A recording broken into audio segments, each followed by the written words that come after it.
की दुनिया में कुछ तूफान छुपाए बैठा हूँ। खामोशी की चादर ओढ़े दर्द पर आए बैठा हूँ। शाम होते ही तन्हाई का राज चलने लगता है। यादों की महफिल में अक्सर टूट के आए बैठा हूँ। चांदनी रात में वो चेहरा अब भी रोशन लगता है।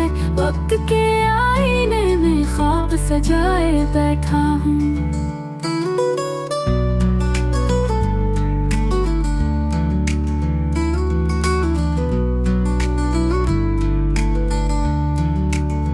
काश कोई समझे दिल की अनकही बातों को। लफ्जों के मेले में जज्बे छुपाए बैठा हूँ।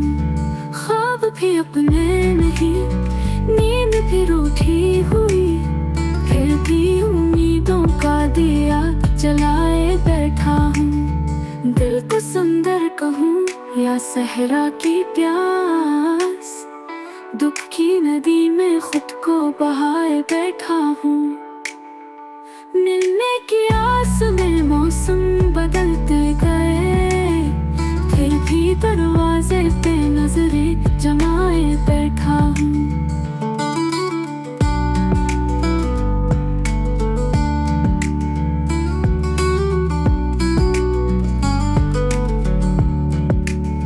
जीतने की ख्वाहिश में सब कुछ हार दिया। अब शिकस्त को सीने से लगाए बैठा हूँ। रंग खुशबू नगमे सब कुछ खामोश हवा, एक खाम ख्याल की सूरत निभाए बैठा हूँ।